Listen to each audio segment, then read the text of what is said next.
Good morning, vegan savages, to another episode of my Ask Me Anything. Oh wait, Ask Me Dirty Questions. Oh no, wait, Ask Me... You know the name of the show, it's the title of the video. Ask Me Mondays, where you have the chance to ask me whatever you want to know, and I give you my uneducated opinion, or my rather educated opinion, depends on the topic. Just share my knowledge with you guys, but by no means I'm a super crazy expert, so take this disclaimer, ask your questions down below. I'm so looking forward, and I dive into your last questions. Glad you cleared up the misconception about dried fruit. Yeah, that was a comment under the kitchen video, this one where I talked about dried fruits. And this cool lady or gentleman, I don't know, I don't copy and paste the name, so I don't know from whom it is from, but I'm sure you know who you are, and I love you for asking a question and being curious. My favorite are dried organic baby bananas. Ooh. When I recently went for a checkup at the doctor, I told him I was taking B12 as I am vegan. He said instead of B12 I should be taking a Bcomplex. Is that correct? Doesn't sound right to me. Doesn't sound right to me either, because a Bcomplex, mostly there's not only B vitamins in it, but just a big mix of vitamins and minerals. And a lot of those you shouldn't supplement, because you get them all in abundance from just whole foods, the best source. So you should only supplement what you need, and that is vitamin B12, so you do it correctly. And often the problem with Bcomplex is that the dosage varies so much. For example, vitamin B12, often the dosage is so low, only a couple micrograms, that we would have to take it multiple times per day to get enough, our daily like 5 micrograms, because we only actively absorb 2 micrograms, and everything above that we get so inefficient. That's why we should take a high supplement dosage of hundreds of micrograms, like 500 micrograms of B12 each day. And if there's only a couple in it, then it's likely you don't hit your daily around 5 micrograms per day. So it's better to just take it isolated, the B12, in a higher dosage, like 500 micrograms, and leave out all the other stuff you get from plants, like all the minerals. And often they then put too much in there, too much iron, which can be harmful. Iron is a metal, and you don't want to mess around with too much iron, and you get that easily from just whole plant food. So you only want to supplement what you truly need to supplement, and that is vitamin B12 and vitamin D in the winter, maybe vegan omega-3, and that's about it. And the rest you mostly get all from whole plant foods, and that's the best source. So I would recommend supplement specifically, and don't just take a Bcomplex just to be safe, but then you don't even cover your B12 fully and get other stuff too much, and your body has no mechanism to rid itself of the excess iron, and that is then harmful. So just take the stuff you need. Tell it your doctor. Tell him, watch this video, and he's like, whoa, like and subscribe. Can we reduce body fat and build muscle at the same time? Or should we reduce fat first and then focus on growing muscle?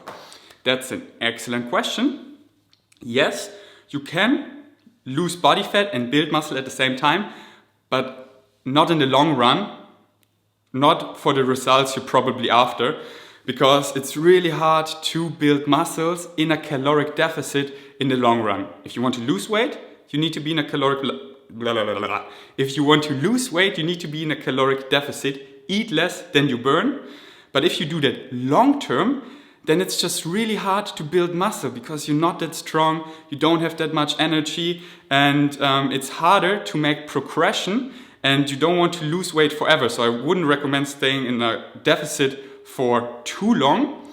If you have a bit more body fat than you would like, then you feel comfortable, then I recommend doing a mini cut, that you start off in a caloric deficit, depends how much body fat you carry, depends how much fat you want to lose, for like a couple weeks to a couple months, and that you lose that body fat until you feel comfortable in your skin, because that's so important. Because often when we just lean bulking, being in a small caloric plus, and sometimes a higher plus, and we gain a bit of fat, and at some point, and I've been there, I felt uncomfortable in my skin, and then you lack motivation for the gym, you don't see your muscles that much anymore, you feel puffy and bloated and you don't feel so comfortable and your self-esteem can suffer. And then I recommend doing a mini cut where you're in a deficit for a couple of weeks to a couple of months, and then you feel comfortable again, and in this time you can easily lose fat and build muscles for a couple of weeks to a couple of months. No worries, your body uses the fat storage as energy and you probably be even stronger, have even more energy, feeling vital again. But in the long run, speaking of years, I would lean bulk, being in a small caloric plus. So how you do it? Doing a mini cut until you feel comfortable, then lean bulk, only a small caloric plus.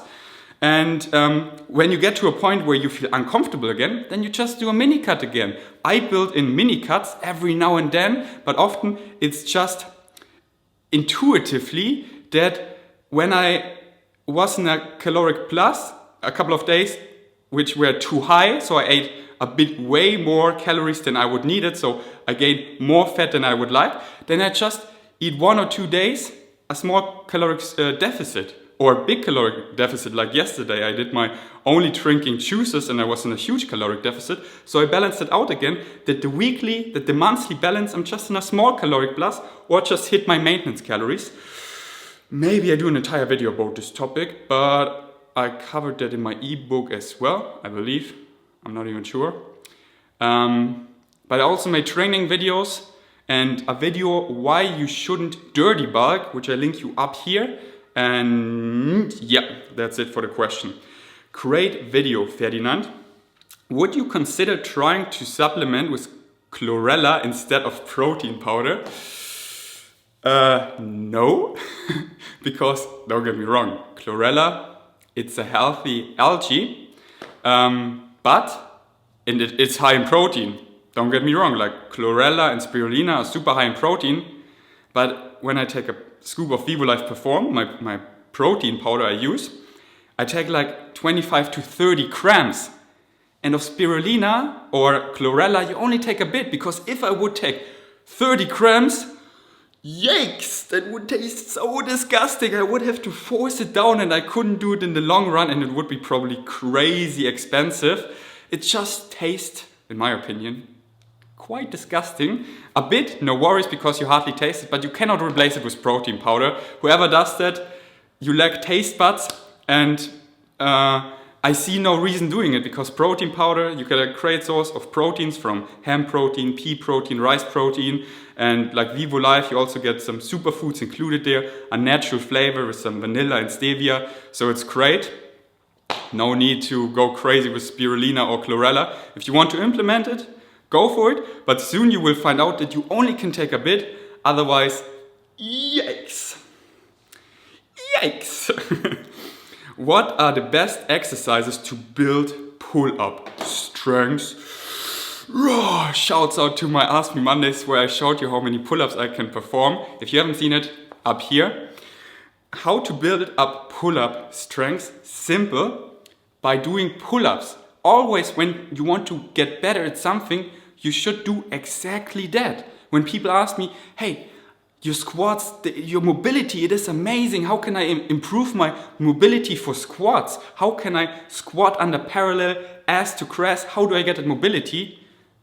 I tell them, simple, just squat more. Spend each day multiple minutes in the squat position, just passively, and then you will get better at the squat, because you're doing exactly that. You're using exactly the right muscles, you're strengthening and stretching exactly the right areas to get that mobile. So do exactly that.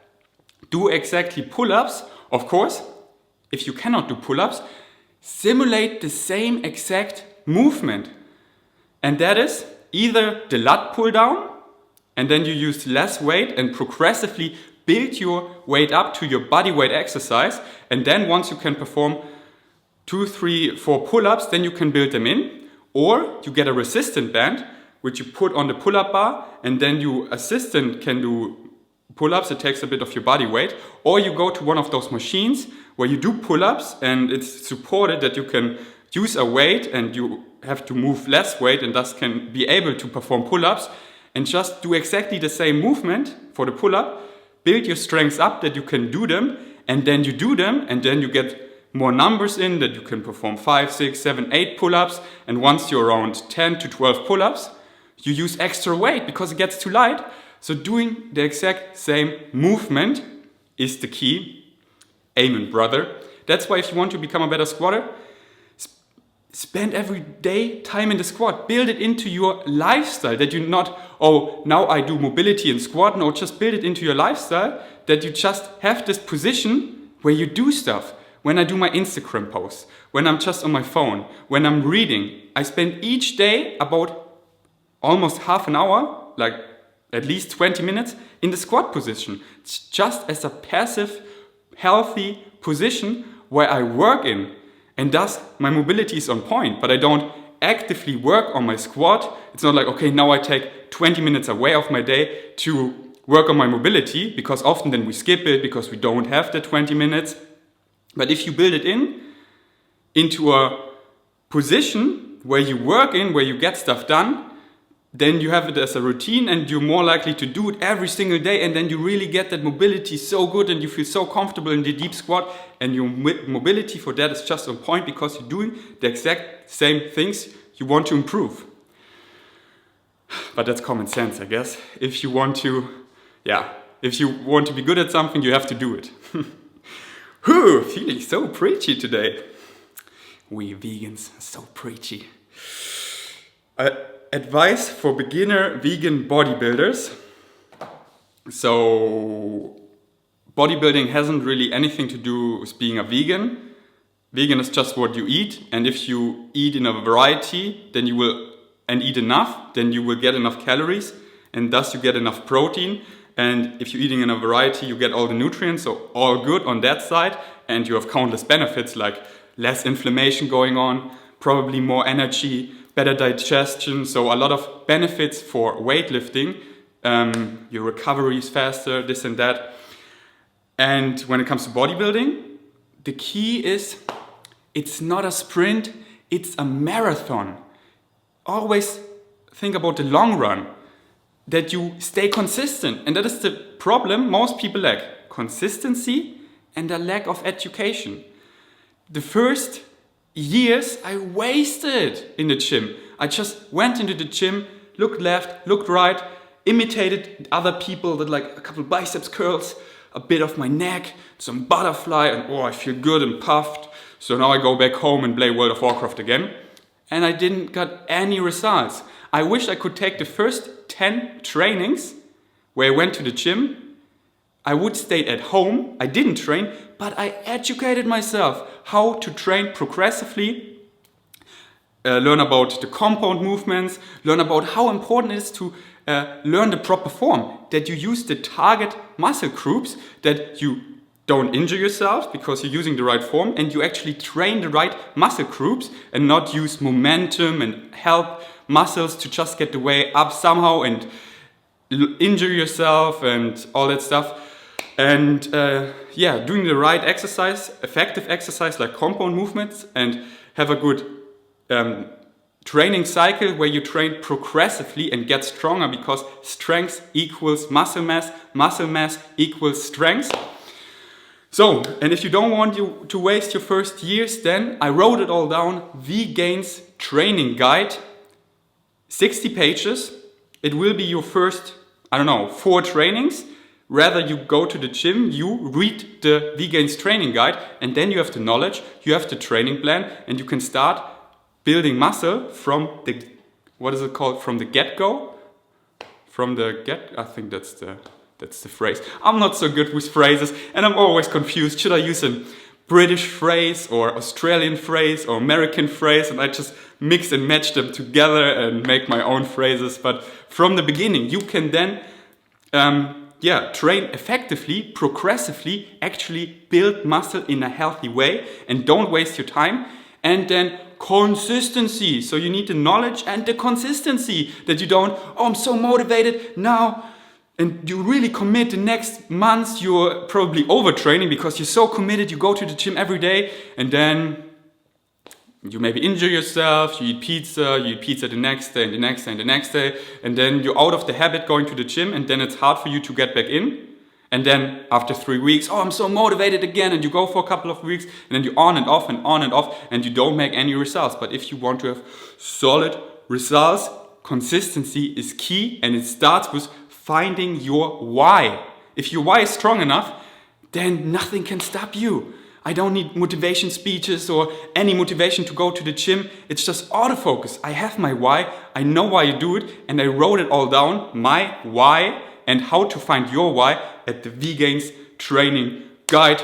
And I'm feeling way too preachy and ranty today. That's why I stop here. Otherwise this gets out of control. Thank you so much for these lovely questions, and I hope you took something out of it. And if not, then at least I entertained you a bit and we spent some valuable time together, whatever you did in the last 15 minutes. Cooked a lovely vegan meal, rocked the gym progressively, went for a walk with your lovely dog, commuted in the car, or better, with bicycle. Depends, when you go a long distance, you have to take a car. You can also take a train. I just booked my train to Munich. I'm going on the 23rd, one day before Christmas, taking the train to Munich, to my family. So definitely subscribe for the coolest Christmas vlogs, vegan Christmas vlogs, and afterwards snowboarding vlogs in Austria. It will be epic. Thank you so much for watching, guys. Leave your new questions down below. Check out the Vegan Savage merch, like this, what is it, a kiwi shirt, and new merch is coming out all the time. That's just, I love this project, Vegan Savage. It's for me not just merch, it's a movement. I'm so proud every day wearing it. That's why I wear it 24/7. It means so much for me. I spread the compassion in a compassionate way while looking ridiculously good. Thanks for watching. Until next time, peace.